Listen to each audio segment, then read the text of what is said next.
Have you ever experienced this moment? You're talking to a friend or walking into a brand new room and suddenly, bang, a chilling sensation runs down your spine. Friend, no, you're certain you've been there. You've heard this conversation. You even feel like you know exactly what the other person is going to say next. Even though your rational mind tells you that's impossible, that has already seen a French term that means I've seen it before. Many believe it's a memory from a past life. Others think it's a prophetic dream, or even a glitch in the Matrix simulation. Glitch in the Matrix. But the truth is even stranger. Neuroscience reveals that déjà vu isn't evidence of supernatural forces. It's a moment when your brain is blatantly lying to you. What's really going on inside your skull? Let's decipher humanity's most mysterious systemic error. To understand déjà vu, we must understand how the brain perceives reality. Millions of years ago, the ability to distinguish between the familiar and the unfamiliar was the boundary between life and death. Does this cave look familiar? Yes equals is greater than safe. Does this bush look strange? Yes equals is greater than. Be cautious. Our brains have two distinct processes running in parallel. Detailed identification.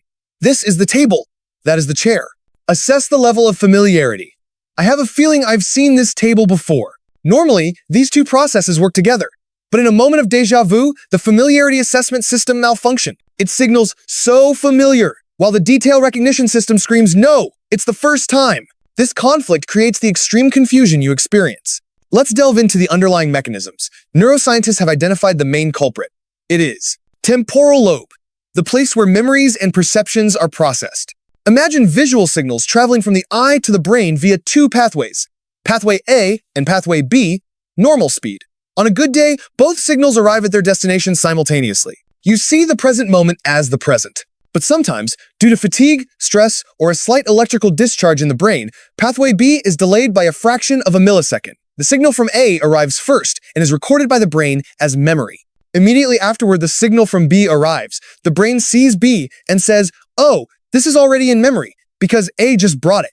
The result? You're experiencing the present, but your brain labels it as the past. You're recalling a moment as soon as it just happened. It was a hallucination of time. This is a key concept that makes you smarter. The separation between recollection and familiarity. Normally, to feel familiar, you need source memory. For example, you feel familiar because you were here last year. But in déjà vu, the brain region responsible for the feeling of familiarity, renal cortex, is activated without needing source memory. It's like pressing the like button on Facebook without actually reading the post. The like emotion familiarity is real, but the content memory is empty. Researchers call this phenomenon dance of the old, having lived through it, when the feeling of familiarity is so strong that it overwhelms logical reasoning. And here's the surprise. If you think déjà vu is caused by brain, aging, or confusion, you're wrong. Statistics show that déjà vu occurs most frequently in people aged 6 to 18, 15 to 25 years old. Why? Because this is the period when the brain is developing most rapidly and is busiest. Neurotransmitters like dopamine are working at full capacity, easily leading to these small, harmless, erroneous discharges. Additionally, people who travel frequently, watch a lot of movies, and have vivid imaginations are more prone to experiencing déjà vu. Why? Because their mental image database is so large, it can easily cause the brain to mistake a new scene for a piece of old memory. But what about the feeling of predicting the future? Why do you feel like you know exactly when the other person is about to drop their glass? Science calls this prophetic hallucinations, because the brain has labeled the present moment as memory. Logically, if this is a memory, then you know the outcome. Your brain tricks you into believing you have predictive abilities. But real-world experiments have proven people experiencing déjà vu fail, they guessed correctly, but their accuracy rate wasn't any higher than that of random guessing. The feeling of precognition is merely a byproduct of overconfidence created by the brain to rationalize its systemic errors. Instead of fear or searching for spiritual meaning, view déjà vu as a powerful reminder of the complexity of your body. It's the moment you catch your brain adjusting to reality. It's like when your computer lags a little to load a heavy program.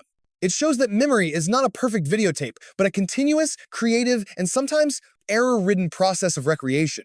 If the brain can create a sense of familiarity with something that never happened, can it do the opposite? Can it erase something that happened? Or worse, create a completely false memory of an event that didn't actually occur?